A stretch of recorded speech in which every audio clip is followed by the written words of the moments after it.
पति बेहद ज़्यादा अपनी पत्नी से गुस्सा था, नाराज़ था। उसने अपनी पत्नी से बातचीत बिल्कुल बंद कर दी थी। लेकिन अचानक से एक दिन वो एक बॉक्स को लेकर पहुंचता है जो गिफ्ट पैक था और पत्नी के सामने लेकर पहुंच जाता है। पत्नी हैरत में पड़ जाती है, सोच में पड़ जाती है कि आखिर भला ऐसा कैसे हो सकता है कि उसका पति उससे इतना ज़्यादा गुस्सा है, नाराज़ है, तो फिर वो उसके लिए तोहफा क्या लेकर आया है, ऐसा क्या गिफ्ट लेकर आया है वो।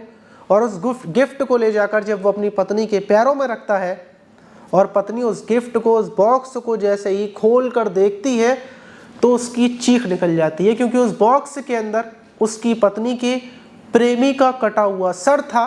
लेकिन बड़ा सवाल कि आखिर उस पति ने ये सब क्यों किया, उस पति को ये कैसे पता चला कि उसकी पत्नी की प्रेम कहानी चल रही है, लड़ाई किस बात पर चल रही थी, ये जो प्रेम जो शुरुआत हुई इस घटना की कैसे हुई और आखिर में इस घटना का अंत कैसे हुआ, ये जो पूरा मामला है ये सुनना बेहद ज़रूरी है। क्योंकि इस टाइम पर हमारे समाज में जो शादीशुदा महिला है, शादीशुदा शख्स हैं, ये ट्रेंडिंग में चल रहा है कि वो शादी के बाद भी अपने अवैध संबंध अलग जगह पर बनाते हैं, किसी और के साथ छुपा चोरी जाते हैं, लेकिन उनको नहीं पता कि उसका अंजाम क्या होता है। तो आज इस वीडियो में ख़ास कर ये वीडियो उन्हीं लोगों के लिए है जो शादीशुदा हैं और अवैध संबंध है। तो चलते हैं और जानते। तो दोस्तों, मेरा नाम मार्स है। उम्मीद है कि आप सब अच्छे होंगे, सुरक्षित होंगे और हमारी दुआ है कि आप यूं ही सुरक्षित रहें और सावधान रहें।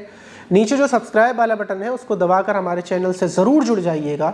तो आज की घटना की तरफ बढ़ते हैं। जो घटना है आज की वो तमिलनाडु का तेनकासी ज़िला है और उसी ज़िले का एक गाँव पड़ता है कन्नाडीकुलम, उसी गाँव की है।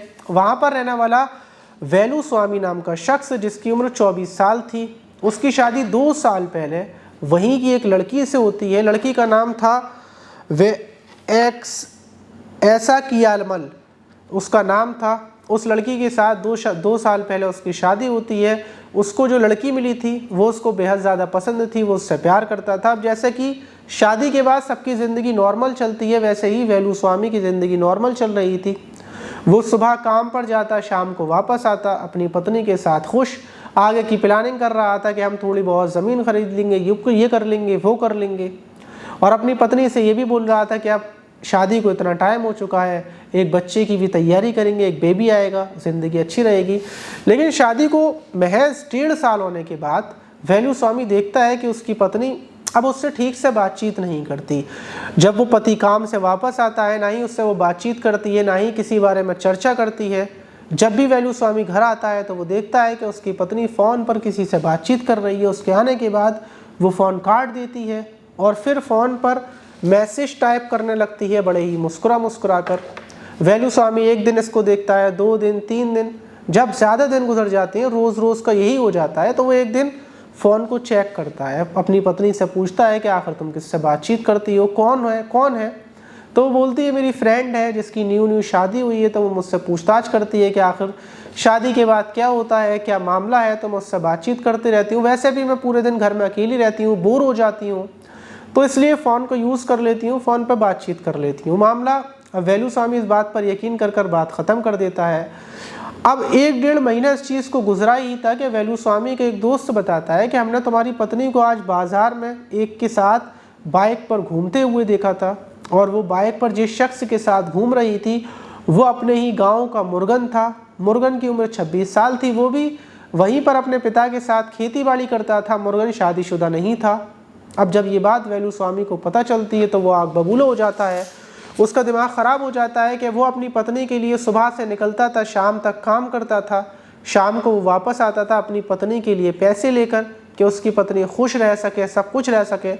लेकिन उसकी गैर मौजूदगी में उसकी पत्नी ने अवैध संबंध बना लिए। वो घर आकर अपनी पत्नी से ये सवाल जवाब करता है।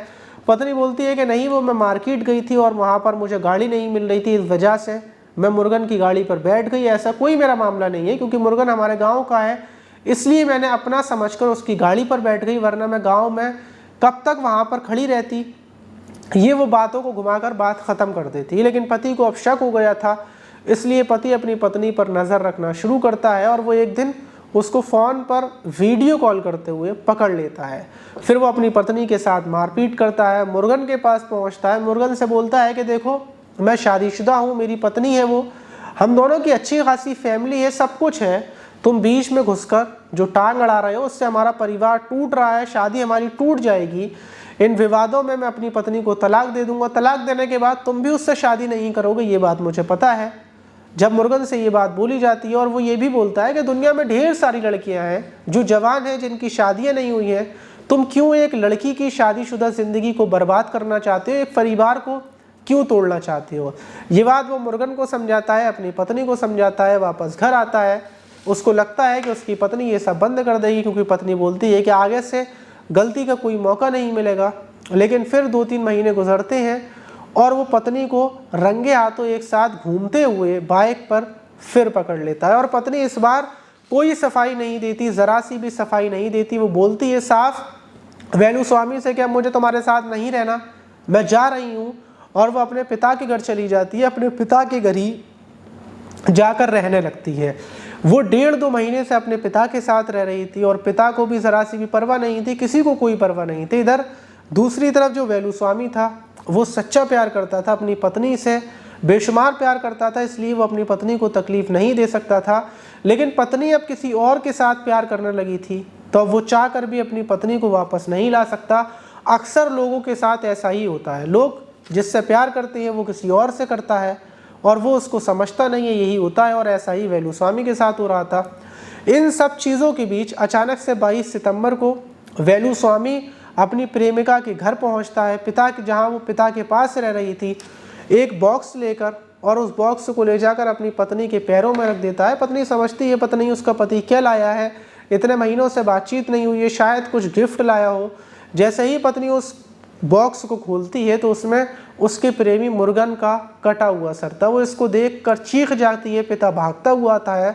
पिता जब सर को देखता है तो गांव के लोग इकट्ठे हो जाते हैं। फौरन जो कन्नाडीकुलम थाने की पुलिस थी वहां पर पहुंचती है और वेलुस्वामी को गिरफ्तार कर लेती है। वेलुस्वामी बोलता है कि वो 22 जब से उसकी पत्नी गई थी तब से उसने कामकाज करना बंद कर दिया था, क्योंकि उसकी ज़िंदगी पूरी तरीके से बर्बाद हो गई थी और उसकी ज़िंदगी को बर्बाद करने वाला था मुर्गन, जिसने उसकी पत्नी को फंसाया अपने अवैध संबंध के जाल में। उसको पता था कि उसकी वो शादीशुदा लड़की है, फिर भी उससे उसने बातचीत की, तो गलती मुर्गन की थी। और इसीलिए वो 22 सितंबर को मुर्गन के खेतों में पहुंचता है।